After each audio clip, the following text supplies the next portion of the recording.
चलो भाई देखना ध्यान से, पिछली वीडियो में हम लोग बात कर चुके हैं किसकी, हम लोग बात कर चुके हैं इलेक्ट्रिक फील्ड लाइंस की, कि किस तरीके से हम लोग इलेक्ट्रिक फील्ड लाइन ड्रॉ कर सकते हैं किसी भी पॉइंट चार्ज के थ्रू। ठीक है, यहाँ तक बात कर चुके थे हम लोग। अब हम लोग यहाँ पे ना थोड़ी और आगे बात चला रहे हैं। अब हम लोग देखना है मोशन ऑफ चार्ज पार्टिकल। इस पूरे लेक्चर में हम लोग चार्ज पार्टिकल के मोशन का स्टडी करेंगे। Motion of charge particle in uniform electric field. ठीक है, यूनिफॉर्म इलेक्ट्रिक फील्ड में किसी चार्ज का क्या मोशन हो सकता है वो हम लोग को अब स्टडी करना है। ठीक है, motion of charge particle in uniform electric field. ठीक है, देखो सुनो ध्यान से। जैसे पहले तो हम लोग इसी बात पे फोकस करते हैं कि भाई यूनिफॉर्म इलेक्ट्रिक फील्ड का मतलब क्या होगा। भाई सोचो ध्यान से, इलेक्ट्रिक फील्ड कैसी क्वांटिटी है? इलेक्ट्रिक फील्ड एक वेक्टर क्वांटिटी है कि नहीं?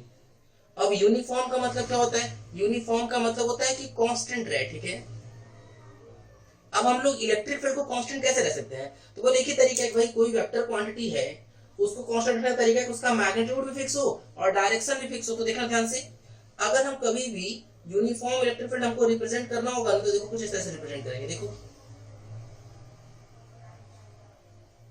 ये इस तरीके से, देखो हर जगह पे उस इलेक्ट्रिक फील्ड का डायरेक्शन चेंज नहीं हो रहा है।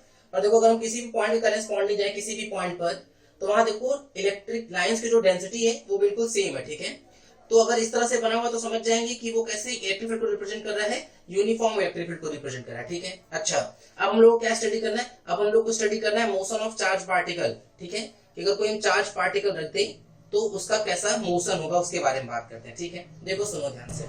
जैसे मान लो कि हम बोले कि भाई ये हमारे पास इलेक्ट्रिक फील्ड है, यहाँ पर हम एक चार्ज पार्टिकल को छोड़ रहे हैं जिसका चार्ज है Q और मास है M। ठीक है, अच्छा अब हम एक एक ना क्वेश्चन के थ्रू इस चीज को समझाते चलते हैं। तो सबसे पहला फंडामेंटल क्वेश्चन तो यही है कि अगर हम किसी चार्ज पार्टिकल को किसी यूनिफॉर्म इलेक्ट्रिक फील्ड में रिलीज कर दे तो तुमको बताना है फाइंड। नंबर एक, बहुत एक्चुअली फंडामेंटल क्वेश्चन है। फर्स्ट तुमको बताना है कि इसका इनिशियल वेलोसिटी कितना है, वो तो क्लियर दिख रहा है, साफ साफ रिलीज बोला गया, इनिशियल वेलोसिटी 0 है। सेकंड पूछा जा रहा है final velocity after time t। ठीक है, कि t टाइम के बाद उसकी वेलोसिटी क्या होगी। फिर पूछा जा रहा है displacement along x after time small t। ठीक है, कि भाई कितना डिस्प्लेसमेंट हो जाएगा x के अलोंग।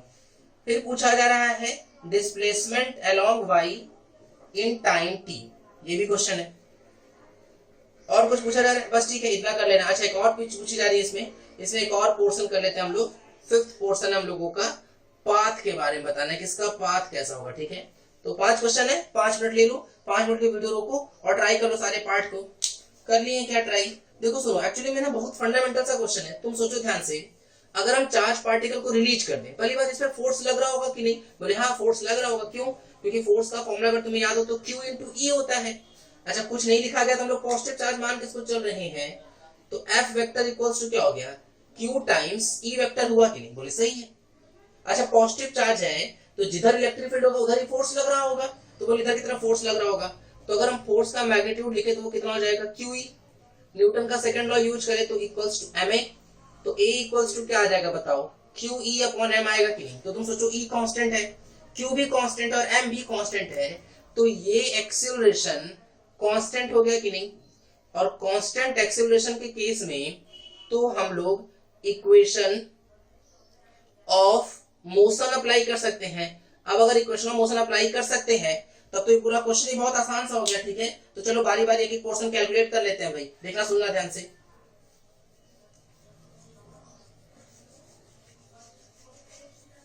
देखो पहली बात U की वैल्यू पूछी जा रही है, तो U तो 0 क्योंकि रिलीज किया गया था। सेकंड पार्ट पूछा जा रहा है फाइनल वेलोसिटी। सोचो अगर एक्सेलरेशन पता है तो भाई V इक्वल होता क्या? U plus AT।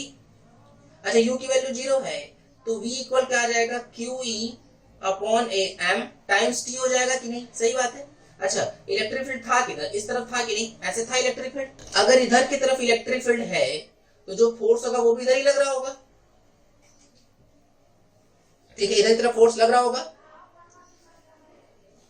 अच्छा तो ये पार्ट इधर चल रहा होगा। अभी ना ग्रेविटी की बात नहीं करनी है, एक्चुअली मैं क्वेश्चन में बोलना भूल गए, लेकिन तुम्हें ख्याल रखना है कि उस क्वेश्चन में नेग्लेक्ट करना था ग्रेविटी को, ठीक है। तो नेग्लेक्ट ग्रेविटी, जब ग्रेविटी की बात करनी होगी ना तो तुमको वहां प्रॉपर मेंशन किया जाएगा, ठीक है।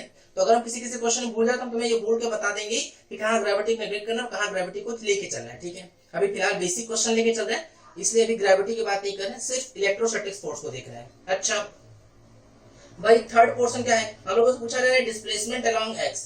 तो भाई अगर एस एक्स की बात करें हम लोग तो क्या होता है formula, U T plus half A T square types, तो U X T plus half A X T square. तो इनिशियल वेलोसिटी तो जीरो है भाई। अब उसके करेस्पॉन्डिंग चल रहा है, हम लोग देखना सुनना।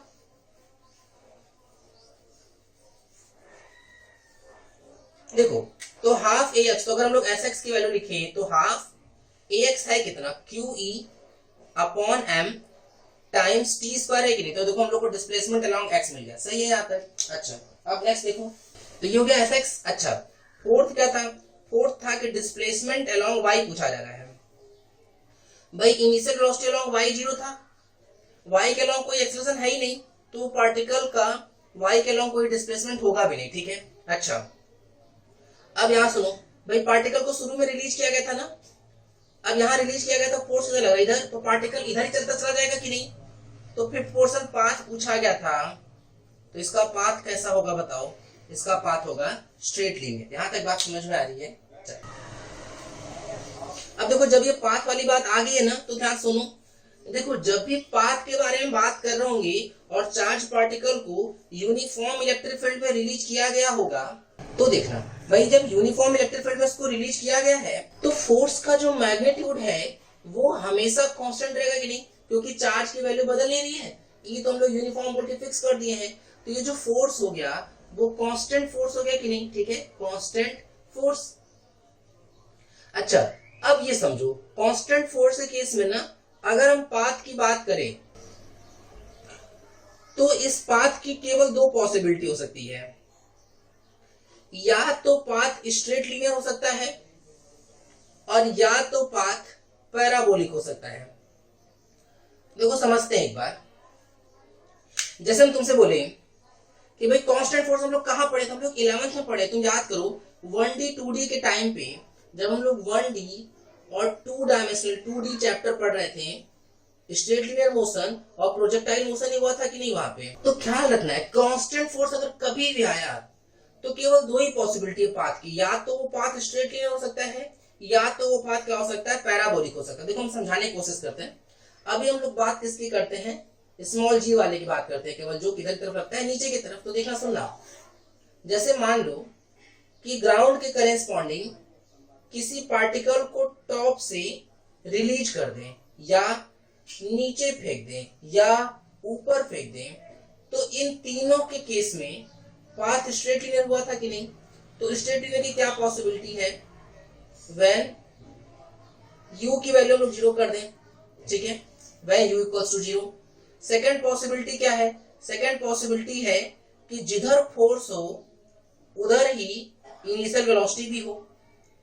थर्ड पॉसिबिलिटी क्या है कि जो फोर्स हो वो पैरेलल ना होके एंटी पैरेलल हो जाए किसके, u के। केवल यही तीन केस है जिसमें पाथ कैसा हो सकता है, स्ट्रेट लिनियर। देखो समझते हैं, अगर हम पार्टिकल को रिलीज कर दें तो वो नीचे की तरफ गिरता जाएगा कि नहीं। अगर हम पार्टिकल को नीचे की तरफ थ्रो कर दें, देखो फोर्स mg नीचे वेलोसिटी भी नीचे, तो देखो तो भी वो नीचे की तरफ आएगा मोशन करता हुआ। अगर हम पार्टिकल को ऊपर की तरफ थ्रो कर दें तो फोर्स नीचे वेलोसिटी ऊपर, देखो एंटी पैरेलल अपोजिट डायरेक्शन होगा कि नहीं, तो भी पार्टिकल ऊपर जाएगा धीरे धीरे, फिर उसके बाद कहां जाएगा, नीचे आ जाएगा। तो पैराबोलिक कब होगा, तो बोले पैराबोलिक तब होगा व्हेन नंबर 1 क्या है बताओ, बोले सिंपल, एकदम इसमें तो एकदम सिंपल केस है, व्हेन f एंड u जो हो उनके बीच का एंगल कितना हो, एंगल थीटा हो।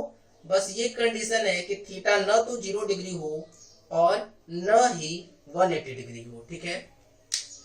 तो वेलोसिटी और फोर्स के बीच में अगर कुछ भी अलग एंगल बन रहा है, कुछ भी अलग एंगल 0 और 180 के अलावा, तो वो पाथ पक्के तौर पर क्या होगा, पैराबोलिक होगा, ठीक है। तो तुमको ये समझ रखना है कि अगर हम किसी चार्ज पार्टिकल को इलेक्ट्रिक फील्ड में रिलीज करते हैं तो सिर्फ और सिर्फ दो पॉसिबिलिटी है, या तो पाथ का मोशन स्ट्रेट लिनियर हो सकता है, या तो पाथ स्ट्रेट लिनियर हो सकता है, या तो पाथ कैसा हो सकता है, पैराबोलिक हो सकता है। ये बात समझ में आ रही है। अब हमको इक्के दुक्के क्वेश्चन देना है, तुम्हें ध्यान से उसमें सोच समझ के बताना है कि कब पाथ पैराबोलिक होगा और कब पाथ स्ट्रेट लाइन होगा। ठीक है, चलो देखते हैं।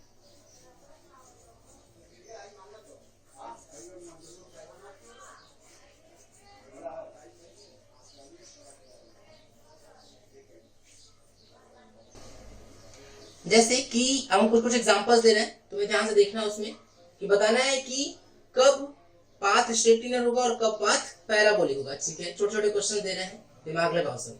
अच्छा, क्या क्या बातें ख्याल रखनी है?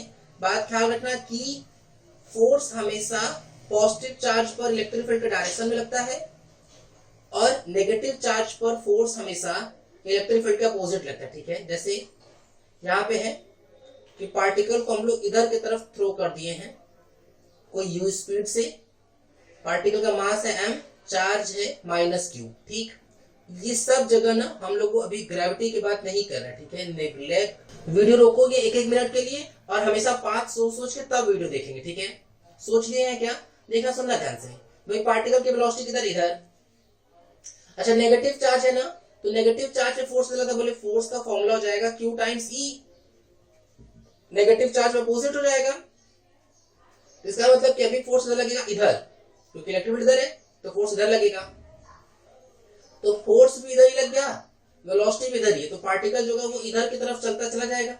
ठीक है, अच्छा इसका फाइनल वेलोसिटी अगर हम लिखें तो वो क्या आ जाएगा? U plus QE by M times T। अरे क्योंकि अगर हम वैल्यू देखें तो F इक्वल QE होगा और QE इक्वल क्या लिखेंगे? M ही तो लिखेंगे ना, तो A की वैल्यू क्या आ जाएगी? QE बाई M, तो देखो ये V आ जाएगा। फिर ऐसे हम लोग A जब पता ही है, जब हम लोग को A पता है कि वो QE बाई M है, तो हम लोग इक्वेशन मोशन लगा के आराम से इसको कैलकुलेट कर सकते हैं। यहाँ तक बात समझ में आ रही बोले सर? ठीक है, अच्छा एक आधा और देखते हैं भाई। जैसे मान लो हम लोग से बोला गया, इन सब क्वेश्चन में ग्रेविटी की बात एकदम नहीं सोचेंगे। ठीक है, तो एमजी फोर्स को कंसीडर नहीं कर रहे हैं अभी। अच्छा, इलेक्ट्रिक फील्ड है इधर की तरफ और अब पार्टिकल जो है उसको रिलीज कर दिया जा रहा है, रिलीज, और मास है m, चार्ज है -q। चलो अब बताओ पार्टिकल का पाथ कैसा होगा और वेलोसिटी वगैरह सोचनी है। तो भाई पार्टिकल का मास कितना है? m, चार्ज है -q। एक मिनट के लिए वीडियो रोक के पाथ सोच लो पहले। अब देखना, सोच लिया है क्या? देखो सुनो भाई, नेगेटिव चार्ज है, पार्टिकल को रिलीज किया मतलब u0, इलेक्ट्रिक फील्ड के अपोजिट फोर्स लगे, इलेक्ट्रिक फील्ड नीचे, फोर्स ऊपर लग रहा है, इनिशियल वेलोसिटी है ही नहीं, तो फोर्स डायरेक्शन में चलता चला जाएगा। तो पाथ यहाँ पे जो था वो भी स्ट्रेट लाइन आया था, और सिमिलर तरीके से यहाँ पे भी जो पाथ होगा वो कैसा आ जाएगा? Straight line. यहाँ तक बात समझ में आ रही है? अच्छा, अगर हम लोग वेलोसिटी बोले तो u0, एक्सेलरेशन तो अभी भी वही QE by M times T। बात समझ में आ रही है क्या? तो ये इस तरीके से है। ठीक है, कि इलेक्ट्रिक फील्ड का जो डायरेक्शन है वो आज कुछ ऐसे है, इस तरह से मान लो, ऐसे कुछ ऐसे। ठीक है, पार्टिकल का मास m, चार्ज q, पार्टिकल को इधर की तरफ थ्रो कर दिया गया। ठीक है, ऐसे इधर की तरफ। अब इधर की तरफ थ्रो किए हैं तो ये इलेक्ट्रिक फील्ड E, अच्छा ये है ना -q चार्ज लेते हैं m, और ये जो चार्ज है वो नेगेटिवली चार्ज है। चलो वीडियो रोक लो 2 मिनट के लिए और पाथ सोच लो अच्छे से। देखो सुना, सोच लिया है क्या भाई? वेलोसिटी इधर की तरफ है, वेलोसिटी इधर की तरफ है, फोर्स किधर की तरफ है? नीचे की तरफ है। इधर वेलोसिटी है क्योंकि इलेक्ट्रिक फील्ड इधर है ना, नेगेटिव चार्ज है, फोर्स अपोजिट लगता है ना इलेक्ट्रिक फील्ड के, तो इधर फोर्स है। अच्छा, तो इसका मतलब कि पार्टिकल जो होगा वो इस तरह से चलेगा। अगर तुम्हें याद हो तो प्रोजेक्टाइल में अगर किसी बिल्डिंग से किसी बॉल को थ्रो करते थे तो वैसे ही गिरता था कि नहीं? तो इसका जो पाथ होगा वो क्या हो जाएगा? पैराबोलिक। क्यों? तो तुम देखो यहाँ पे जो एंगल है वो ना तो 0 डिग्री है ना तो 180 डिग्री, यहाँ तो एंगल 90 डिग्री है U और F के बीच में। तो पाथ कैसा आएगा बताओ? पैराबोलिक आएगा। ठीक है, तो तुमको यहाँ पे x में अलग वेलोसिटी निकालना पड़ेगा और y में अलग निकालना पड़ेगा। देखो जैसे हम तुमको बता देते हैं, ए वाई कितना होगा? तो ए वाई अभी भी जो हम लोग पहले से पढ़ के आ रहे हैं QE बाई M, और ए एक्स तो 0 है। क्यों? क्योंकि x के अलॉन्ग कोई फोर्स ही नहीं है। तो अब ए एक्स ए वाई पता है, तो याद करो प्रोजेक्टाइल हम लोग दोनों x और y अलग लिखते थे ना, तो ऐसे अलग अलग लिख के कैलकुलेट कर लेंगे। यहाँ तक बात समझ में आ रही है क्या? चलो अब फिर आगे देखते हैं भाई।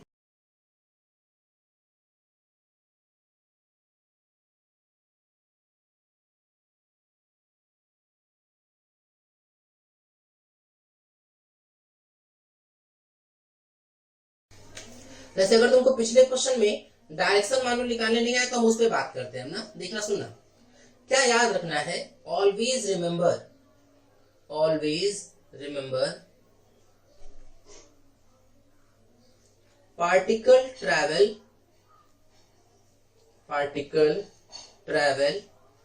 in the direction of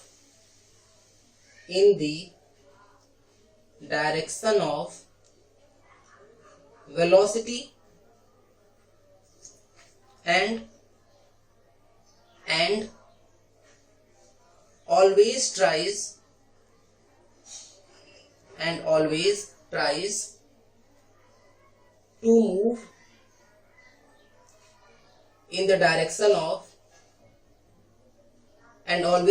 to move in the direction of force.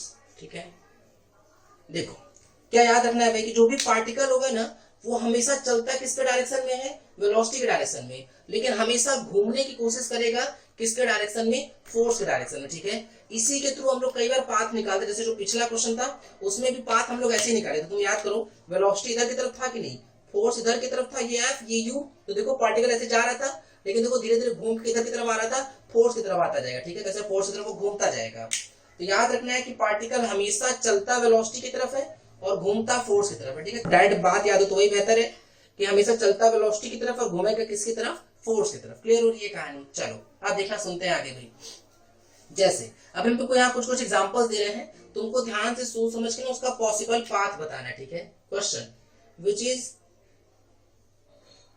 which path is possible, कौन सा पाथ पॉसिबल होगा ये बताना है कि भाई जो इलेक्ट्रिक फील्ड है वो कुछ ऐसे लग रहा है, ऐसे। ठीक, अच्छा इलेक्ट्रिक फील्ड ऐसे लगा भाई, ठीक है, और हम बोल रहे हैं कि हमारे पास एक चार्ज पार्टिकल है Q, मास m, इधर की तरफ उसको स्पीड दे दिया गया। ठीक है, v स्पीड या u स्पीड है इसका। तो हम यहाँ इसके पॉसिबल पाथ दे रहे हैं। देखो पहला पाथ 1, ये पहला पॉसिबल पाथ है, 2, 3, 4, 5 कि या तो डायरेक्ट ऐसे horizontal, vertically downward, vertically upward, इधर ऊपर की तरफ, और ऐसे पैराबोलिकली नीचे की तरफ। ठीक है, तो चलो ये 5 ऑप्शंस हैं। वीडियो को 2 मिनट के लिए और अच्छे सोच लो। पहले सोच लिए क्या?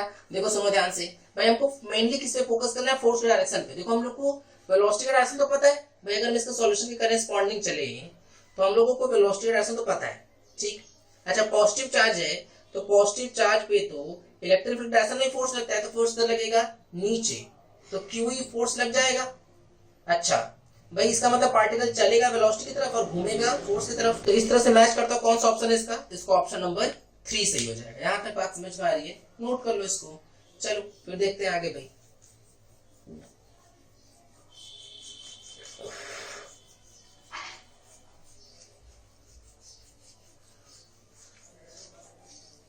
अभी वही है, वही क्वेश्चन है कि कौन सा पाथ पॉसिबल है, उसी पे सेकंड क्वेश्चन दे रहे हैं ना, देखना। जैसे मान लो हम तुमसे बोले कि हमारे पास ऐसे इलेक्ट्रिक फील्ड है इसी तरीके का। अब क्या है ना कि इलेक्ट्रिक फील्ड का जो डायरेक्शन उसको रिवर्स कर दिया जा रहा है। चार्ज पार्टिकल अभी भी वही है, मास m, चार्ज q, और इधर की तरफ स्पीड है u। ठीक है, पहला ऑप्शन 1, 2, 3, 4, 5, 6, 7, ऐसे ये घूम के इधर की तरफ आ रहा है। ठीक है, अच्छा चलो अब वीडियो रोक लो और 5 मिनट के क्वेश्चन को सोच लो अच्छे से। तो ये क्वेश्चन नंबर 2 है, क्वेश्चन 2। चलो ध्यान से सोच लो। चलो वीडियो रोक के ट्राई कर लिया है क्या? देखना सुनना ध्यान से। जैसे भाई इससे पहले हम लोग देख लेते हैं कि वेलोसिटी तो पता चल रहा है इधर। फोर्स की बात करें तो फोर्स भाई कैसा चार्ज है, पॉजिटिव चार्ज है। पॉजिटिव चार्ज, इलेक्ट्रिक फील्ड किधर की तरफ है, ऊपर की तरफ, तो फोर्स भी किधर लगेगा, ऊपर की तरफ, तो फोर्स भी इधर लग गया। इसका मतलब कि पार्टिकल जो होगा वेलोसिटी की तरफ चलेगा, घूमेगा फोर्स की तरफ, तो ये गलत, ये गलत, ये सब गलत हो गए। अब पॉसिबिलिटी भाई 5 तो नहीं हो सकता, अब बचा किसमें 6 और 7, दोनों से ये कौन सा सही है बताओ? तो इसमें से केवल 6 करेक्ट है, 7 ना इनकरेक्ट है। देखो हम इसको और बेहतर तरीके से समझाते हैं। जैसे समझो मान लो किसी बिल्डिंग से किसी बॉल को हम यू ऐसे वेलोसिटी से थ्रो कर दिए, ठीक है, ये बिल्डिंग किसी पर्टिकुलर हाइट h का मान लेते हैं, तो ये बॉल कैसे गिरेगा, ऐसे गिरेगा कि नहीं, इस तरह से कुछ। ये बॉल कभी भी ऐसे तो नहीं गिरेगा ना कि अरे यहां से ऐसे फेंके, छत से फेंके और किसी बिल्डिंग कैसे खिड़की में किसी के तोड़ घुस गया अंदर, कह तो यहाँ अंदर आ गया भाई तो गिर, ऐसा नहीं हो सकता, ऐसा नहीं होता है कभी भी। पार्टिकल तो ऐसे गिरता है। तो तुम देखो वेलोसिटी की तरफ चलता है और फोर्स की तरफ घूमता है, लेकिन ऐसा कभी नहीं होगा कि फोर्स को डायरेक्शन को पार कर जाए, ऐसा कभी नहीं होगा। तो तुम सोचो फोर्स इधर लग रहा है कि नहीं, तो वेलोसिटी से जाए, पार्टिकल से जाएगा तो जरूर, लेकिन इतना नहीं घूम जाएगा कि वो फोर्स का डायरेक्शन को पार कर दे। मैक्सिमम क्या हो सकता है कि वो ऐसे वर्टिकल हो जाएगा, ठीक है, देखो ऐसे धीरे धीरे ये वर्टिकल हो जाएगा। लेकिन इस केस में सेवंथ में क्या दिख रहा है कि वो ऐसे बेंड करके इधर जाना शुरू कर दिया है, जो कि ऐसा कभी नहीं हो सकता। इसलिए इसमें कौन सा सही होगा, केवल 6 सही होगा, ठीक है। यहाँ तक देखो ये सब बेसिक बेसिक बातें हम तुमको सिखा रहे हैं भाई, ताकि हम लोग को किसी भी यूनिफॉर्म इलेक्ट्रिक फील्ड में किसी चार्ज पार्टिकल का मोशन कैसा हो सकता है वो सब समझ में आ जाए, ठीक है। यहाँ तक चलो आगे देखते हैं भाई, देखना सुनना ध्यान से। जैसे अब मान लो हम आगे बात करें, अब एक आध और क्वेश्चन समझते हैं भाई। ऐसे समझो कि अब वो पाथ वाला तो हो गया, अब हम लोग को ना पार्टिकल को आइडेंटिफाई करना है, मतलब कौन सा इलेक्ट्रॉन है, कौन सा प्रोटॉन है और कौन सा न्यूट्रॉन है, इस पर क्वेश्चन, ठीक है। तो क्वेश्चन है आइडेंटिफाई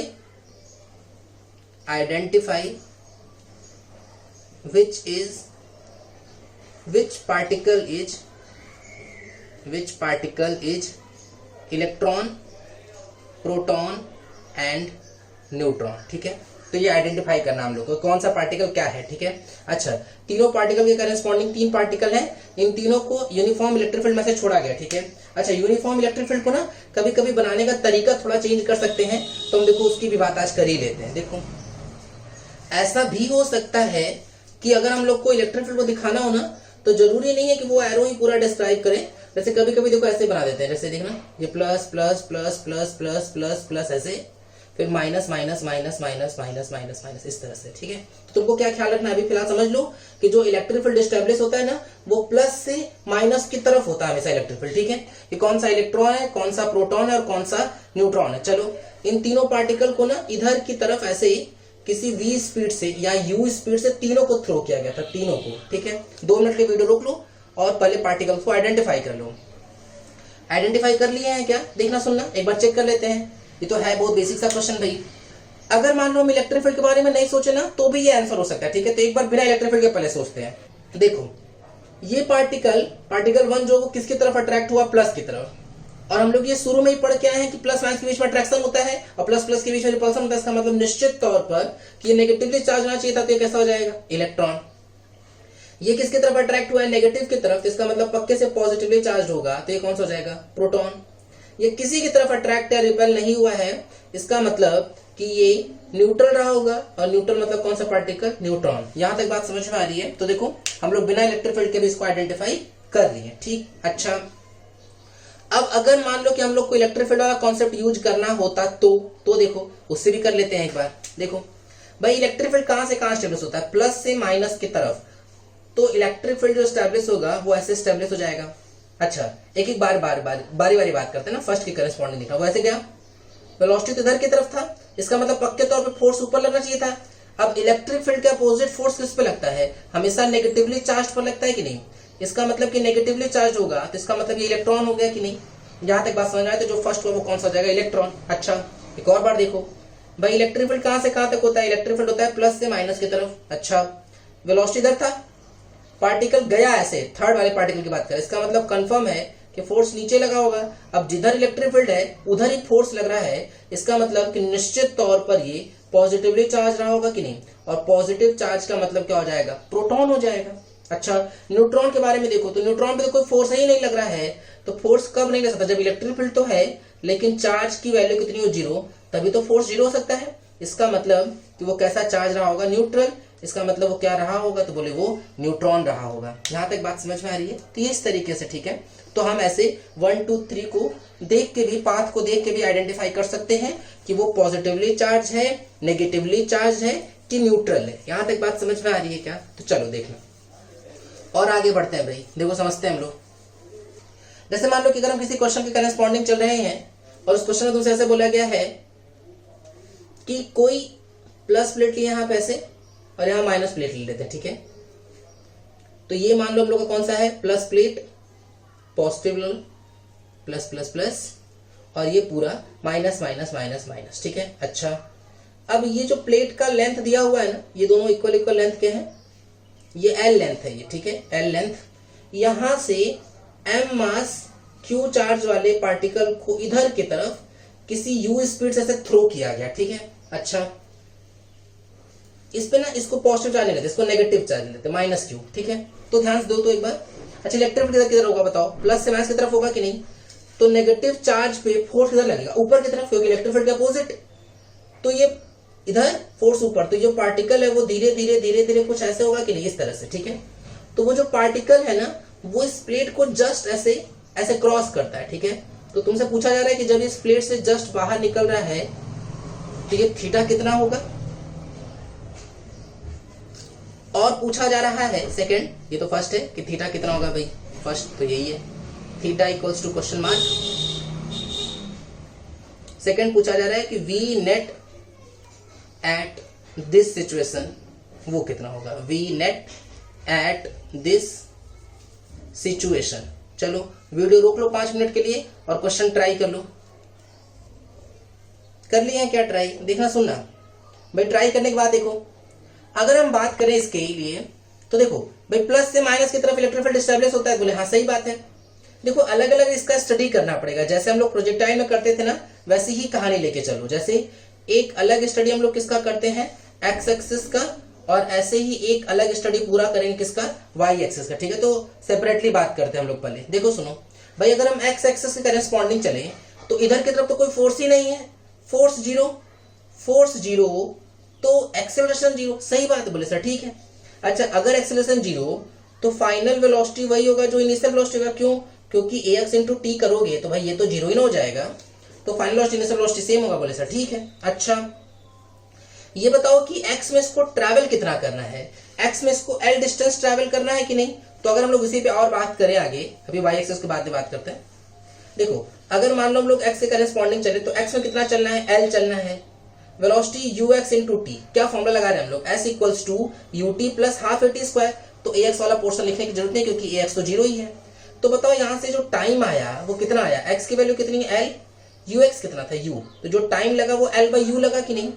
अच्छा, इतने ही टाइम में वो इस y को इस वाले को भी पार कर गया होगा। अच्छा, अब हम लोग को y तो नहीं पता, लेकिन हम लोग को क्या पता है, t पता है। अब देखना सुनना ध्यान से, अगर हम y एक्सिस के अलोंग चले तो इसमें इनिशियल वेलोसिटी तो y में जीरो था।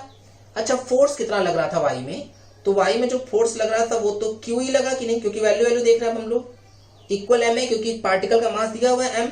तो a की वैल्यू कितनी आएगी बताओ, QE अपॉन m आ गया कि नहीं। तो देखो हम लोग का ये क्या आ गया, एक्सेलरेशन आ गया, किसके अलोंग आया, तो ये एक्सेलरेशन अलोंग y आ गया, ठीक है यहाँ तक, बोले सर ठीक। अच्छा, जब हम लोग को y के अलोंग एक्सेलरेशन मिल गया है तो देखना सुनना, अगर हम फाइनल वेलोसिटी लिखे तो uy तो जीरो प्लस ay कितना है बताओ, QE upon m into t कितना है, तो t जो है वो l अपॉन u है कि नहीं। तो देखो फाइनल वेलोसिटी कितनी आ गई, फाइनल वेलोसिटी y में कितना आ गया, QEL अपॉन mu। यहां तक बात समझ में आ रही है क्या। तो देखो ये इस तरीके से हो गया, देखो हटा रहे भाई, जो एक्सेस चीजें उनको हटा देना, फटाफट नोट करते चलो सब कुछ अच्छे से। देखना सुनना ध्यान से भाई, जब ये पार्टिकल बाहर निकल रहा है उस सिचुएशन को बनाओ। मान लो ये पॉइंट हम लोग कुछ P मान लेते हैं, ठीक है। तो देखना, अगर हम पॉइंट P की बात करें तो इधर की तरफ वेलोसिटी कितना है Vx, ऐसे, उधर की तरफ वेलोसिटी कितना है Vy, तो यही इसका V नेट होगा कि नहीं, ये V नेट, और ये जो V नेट थीटा बना रहा है वही हम लोग से पूछा जा रहा है कि नहीं। तो बताओ tan थीटा इक्वल्स टू क्या हो जाएगा, बोले perpendicular upon base Vy upon Vx। Vy है कितना, QEL upon mu upon Vx कितना था u, तो मल्टीप्लाई कर लेंगे तो QEL अपॉन mu स्क्वायर आ गया कि नहीं। तो बताओ थीटा कितना आ गया, थीटा आ गया tan inverse QEL upon mu square. यहां तक बात समझ में आ रही है क्या। तो ये देखो हम लोग का एंगल हो गया, ठीक। अच्छा, अब देखो अगर हम नेट वेलोसिटी की बात करें तो वो होगा कितना, बोले under root Vx square plus Vy square आ जाएगा, क्योंकि Vx और Vy के बीच में एंगल तो 90 डिग्री है। तो root a square plus b square plus 2ab cos theta, cos 90 तो जीरो। अच्छा, अंडर रूट भाई वी एक्स स्क्वायर कितना, बोले वी एक्स है कितना यू स्क्वायर, और वी वाई कितना है Q E L upon M U, इस पूरे का क्या हो जाएगा होल स्क्वायर हो जाएगा। यहां तक बात समझ में आ रही है, तो हम लोग का क्या आ जाएगा वी नेट। यहां तक क्लियर है, नोट कर लो इसको अच्छे से बस, ठीक है। चल अब देखो भाई और आगे चलते हैं हम लोग। देखो ये हम लोग अभी तक किसकी बात चला रहे हैं, हम लोग ये सब बात कर रहे हैं कि अगर कोई पार्टिकल यूनिफॉर्म इलेक्ट्रिक फील्ड में, charge particle uniform electric field में रिलीज कर दिया जाए तो उसका मोशन किस तरीके का होगा, ठीक है। तुम लोग पाथ पहचान लिए, इक्वेशन निकालना सीख गए, अब आगे बात करते हैं। देखो सुनना ध्यान से भाई, अगर हम लोग अब बात करें आगे, जैसे एक छोटा सा क्वेश्चन दे रहे हैं, जैसे कई बार एग्जाम से पूछा जा चुका है, तो ध्यान से सुन लो। If an electron and proton is released in a, छोटा सा क्वेश्चन है लेकिन ये कई बार एग्जाम में पूछा गया, इसलिए हम इसको भी कवर कर दे रहे हैं, ठीक है। In a uniform electric field, then find ratio of magnitude of number 1 force on them, number 2 acceleration on them। मतलब हम लोग को ना रेशियो बताना है किस पे, इलेक्ट्रॉन पे लगने वाले फोर्स और प्रोटॉन पे लगने वाले फोर्स का, इलेक्ट्रॉन के एक्सेलरेशन का और प्रोटॉन के एक्सेलरेशन का, ठीक है। देखो सुनो, 2 मिनट ले वीडियो रोक लो, ट्राई कर लो क्वेश्चन को।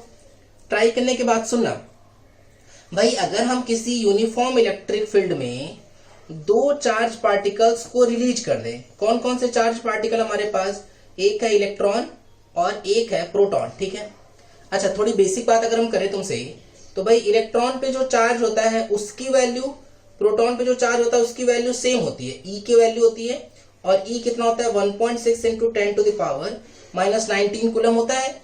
बस ये याद रखना है कि इलेक्ट्रॉन नेगेटिवली चार्ज होता है, जबकि प्रोटॉन कैसा होता है पॉजिटिवली चार्ज होता है। यहां तक बात समझ में आ रही है, लेकिन इनके मासेस में ना बहुत बड़ा डिफरेंस है। जैसे अगर हम इलेक्ट्रॉन के मास की बात करें तो वो होता है 9.1 into 10 to the power -31 kg, जबकि प्रोटॉन का मास इससे बहुत बड़ा होता है, कितना 1.67 into 10 to the power -27 kg। Although ये दोनों बहुत छोटे छोटे हैं, लेकिन इलेक्ट्रॉन के मास के कंपैरिजन में प्रोटॉन का मास बहुत बड़ा होता है। अच्छा कितना बड़ा होता है वो भी हम बता दें तुम्हें, तो प्रोटॉन का मास जो होता है ना, वो याद रखना है तुमको 1836 टाइम्स होता है किसका, मास ऑफ इलेक्ट्रॉन का। हो सकता है तुमको ये पता हो, अगर नहीं पता तो याद रखो, कई जगह ये यूज में आ जाता है। अच्छा याद रखना भी आसान है, 18 दूनी 36 टाइप से याद कर लो इसको कि भाई 1836, ठीक है, 1836 टाइम्स होता है मास ऑफ इलेक्ट्रॉन का, कौन, मास ऑफ प्रोटॉन, ठीक है। अच्छा अब भाई यहां तक की बात कर ले, अब थोड़ी सोचते हैं हम लोग कि भाई किसका रेशियो लेना है, हम लोग को फोर्स का रेशियो लेना है। देखो इलेक्ट्रॉन प्रोटॉन पर फोर्स अपोजिट लगेगा, इलेक्ट्रॉन नेगेटिवली चार्ज है तो उस पर इलेक्ट्रिक फील्ड का अपोजिट फोर्स लगेगा, जबकि प्रोटॉन पॉजिटिवली चार्ज है तो उस पर इलेक्ट्रिक फील्ड के डायरेक्शन में फोर्स लगेगा, ठीक है। अच्छा तो अगर हम रेशियो देखें force on electron upon force on proton का, इन दोनों का अगर हम रेशियो लें तो भाई फोर्स का फॉर्मूला क्या होता है, फोर्स का फॉर्मूला होता है QE, इलेक्ट्रॉन पे कितना चार्ज E अपॉन प्रोटॉन पे कितना चार्ज E, तो ये कट के 1:1 आ जाएगा कि नहीं। तो देखो ये फोर्स का रेशियो है, ठीक है। अच्छा अब ध्यान देना, अगर हम बात करें एक्सेलरेशन का, acceleration of electron upon acceleration of proton, तो सुनो ध्यान से भाई, इसको क्या लिख सकते हैं हम लोग, FE अपॉन M लिख सकते हैं कि नहीं, इसको क्या लिख सकते हैं FP अपॉन MP, ऐसे लिख सकते हैं। तो देखो FE FP तो सेम है, तो ये FE और FP कट जाएगा, MP ऊपर ME नीचे, तो MP कितना है 1836 times of mass of electron. तो अगर हम लोग यहाँ रख दे, तो अगर यहाँ रख दो तो देखो कितना आ जाएगा, केवल 1836:1 बचेगा कि नहीं। तो देखो ये इस तरह से आ जाएगा। अरे बोलो भाई यहां तक बात समझ में आ रही है क्या। तो ये रेशियो किसका हो गया, एक्सेलरेशन ऑफ इलेक्ट्रॉन का एक्सेलरेशन ऑफ प्रोटॉन के साथ। यहां तक बात क्लियर है। तो ये इस तरीके से, ठीक है, नोट कर लो इसको अच्छे से। तो ये समझ के रखना है, ठीक, कि फोर्स का तो देखो रेशियो सेम आया है, लेकिन एक्सेलरेशन का रेशियो अलग अलग आ रहा है, सही बात है। अच्छा देखो किसका एक्सेलरेशन बहुत ज्यादा है, भाई सोचो मास ऑफ इलेक्ट्रॉन बहुत कम है कि नहीं। अगर मास ऑफ इलेक्ट्रॉन बहुत कम है तो एक्सेलरेशन ऑफ इलेक्ट्रॉन बहुत ज्यादा है, क्योंकि कोई पार्टिकल अगर बहुत हल्का होगा तो उस पर अगर तुम बहुत छोटा सा भी फोर्स लगाओगे तो भी उस पर बहुत बड़ा एक्सेलरेशन जनरेट होगा। जैसे हम तुम्हें एक एग्जांपल देते हैं, 1 न्यूटन का फोर्स बहुत छोटा होता है कि नहीं। जैसे सोचो अगर मान लो कोई 1 kg का भी ऑब्जेक्ट हम रख दें 1 kg का, ये तो 1 kg का नहीं है, मान लो अगर हम कोई 1 kg का ऑब्जेक्ट लिए तो भी उस पर जो लगने वाला फोर्स होता है वो होता है 10 न्यूटन, ठीक है। तो 1 न्यूटन बहुत छोटा फोर्स है कि नहीं। एक एग्जांपल तौर पे बस इसको समझ लो, ठीक है। If F equals to 1 newton किसी इलेक्ट्रॉन पर हम लोग लगा रहे हैं, ठीक है, इलेक्ट्रॉन पर, तो बताओ एक्सेलरेशन कितना आएगा। F/m होता है कि नहीं एक्सेलरेशन, तो F कितना आ गया भाई 1, मास ऑफ इलेक्ट्रॉन कितना 9.1 into 10 to the power minus of 31, ऊपर लेके जाएंगे प्लस ऑफ 31, इसको तुम 10 मान लो ना, तो इसको सॉल्व करने पर भी 10 टू द पावर 30 मीटर पर सेकंड स्क्वायर आया कि नहीं एक्सेलरेशन। तुम सोचो अगर 1 सेकंड में बीतेगा तो इसकी वेलोसिटी, अगर मान लो इनिशियल तुम 0 भी ले लिए और ये वाला फोर्स इसकी वेलोसिटी 0 ले लो, और अगर ये फोर्स केवल 1 न्यूटन का फोर्स इलेक्ट्रॉन पर बस तुम 1 सेकंड के लिए लगा रखोगे, 1 सेकंड के लिए, तो एक्सेलरेशन कितना है 10 टू द पावर 30। अगर टी के वैल्यू 1 रख दिए ना तो ये वेलोसिटी स्पीड ऑफ लाइट से कई हजार गुना ज्यादा आएगी, क्योंकि वेलोसिटी ऑफ स्पीड केवल कितनी है 3 इंटू 10 टू द पावर 8 होता है, और ये तो बहुत ज्यादा स्पीड हो जाएगा। और अगर कोई मास वाला पार्टिकल का स्पीड ऑफ लाइट के बराबर हो जाए या स्पीड ऑफ लाइट से ज्यादा हो जाए तो वहां ब्लैक होल क्रिएट हो जाएगा, सब कुछ डिस्ट्रॉय हो जाएगा, ठीक है। तो तुम्हें बस ये सब इतने डिटेल में मत बात करो, अभी हम लोग को सब बहुत बाद में, हम लोग के सिलेबस में है सब कुछ, तो तुम्हें ये हायर क्लासेस में सिखाया जाएगा। बस तुम इतना समझ के रखो अभी कि इलेक्ट्रॉन इतना छोटा पार्टिकल है, पहले तो हम लोग उसको ऑब्जर्व भी नहीं कर सकते, लेकिन अगर मान लो कि ऐसा कुछ अजीब सा चीज पॉसिबल है, तुम एक इलेक्ट्रॉन पर 1 न्यूटन का फोर्स लगा दिए, जैसे अगर तुम एक थप्पड़ भी मार दिए ना तो भी बहुत ज्यादा फोर्स हो जाएगा उस इलेक्ट्रॉन के लिए, और वो इतना ज्यादा स्पीड क्रिएट कर लेगा कि वो खुद अपने आप में एक ब्लैक होल बन जाएगा, ठीक है। तो वो सिचुएशन काफी अलग है, क्योंकि आज तक ऐसा पॉसिबल नहीं हुआ है, और थियोरेटिकली ऐसा बोला जाता है कि ये कभी भी पॉसिबल हो भी नहीं सकता, ठीक है। अब अभी तक हुआ नहीं है तो अभी भी हम पॉसिबल कैसे बोल सकते हैं। और थियोरेटिकली अगर ऐसा होता है तो तुम्हें ये समझ के रखना है कि अभी तक हम लोग की क्या थ्योरी है कि अगर कोई पार्टिकल स्पीड ऑफ लाइट या स्पीड ऑफ लाइट से ज्यादा चलना शुरू कर दिया, स्पीड ऑफ लाइट ही बहुत टफ है, लेकिन अगर स्पीड ऑफ लाइट है उससे ज्यादा चलना शुरू कर दिया तो अपने आप में ब्लैक होल बना लेगा, और ब्लैक होल की ग्रेविटी बहुत ज्यादा होती है। जैसे मान लो कि ये मार्कर है, इसको हम इतनी स्पीड दे दिया, इससे थोड़ी सी भी ज्यादा दे दिया, कुछ भी कर दे, बस इससे ज्यादा या इतनी स्पीड दिए ना तो ये अपने आप में ब्लैक होल बन जाएगा। ब्लैक होल की ग्रेविटी ना बहुत ज्यादा होती है। अच्छा कितनी ज्यादा, इतनी ज्यादा कि अगर हम साइड में से टॉर्च जलाए ना, टॉर्च, तो उसकी जो लाइट होती है ना वो भी ऐसे घूम के उस ब्लैक होल की तरफ आ जाएगी। वो टॉर्च की हम बात नहीं कर रहे हैं, हम उस लाइट की बात कर रहे हैं कि देखो वो लाइट जो होगा वही बेंड होगा और उस ब्लैक होल की तरफ अट्रैक्ट होने लगेगा, और इतना ज्यादा ग्रेविटेशनल फील्ड होता है ना कि सब चीज उसमें आके मर्ज होना शुरू हो जाएगा, ठीक है। तो बहुत अलग कॉन्सेप्ट है इस चीज का। तुमको हम क्या क्या समझाएं, पहले अब काम की बात हम लोग कंक्लूड करते हैं। पहली बात कि फोर्स तो सेम आया था 1:1, लेकिन एक्सेलरेशन इलेक्ट्रॉन का बहुत ज्यादा होगा प्रोटॉन के कंपैरिजन में। क्यों? क्योंकि मास ऑफ प्रोटॉन बहुत ज्यादा है, कोई जितना पार्टिकल जितना ज्यादा हल्का होगा उसका एक्सेलरेशन उतना ज्यादा आएगा। तो ये यहाँ तक की बात है, ठीक है। तो हम तुमको फिर समझाएं कि अगर हम बहुत छोटा फोर्स भी इलेक्ट्रॉन पर कुछ देर के लिए लगा दें तो अपने आप में बहुत बड़ी प्रॉब्लम क्रिएट हो सकता है अगर इलेक्ट्रॉन अकेले एग्जिस्ट कर पाता और हम उसको ऐसे थप्पड़ मार पाते हैं, लेकिन ऐसा कुछ हो नहीं सकता। ये एक थ्योरी तुमको समझाया यहाँ पे हल्का फुल्का, ठीक है। अभी तक हुआ नहीं है इसलिए हम ये सब कुछ सही नहीं मान सकते, ठीक है। चलो बस करो यहाँ तक, बाकी नेक्स्ट टाइम पे देखते हैं, ठीक है। Thank you.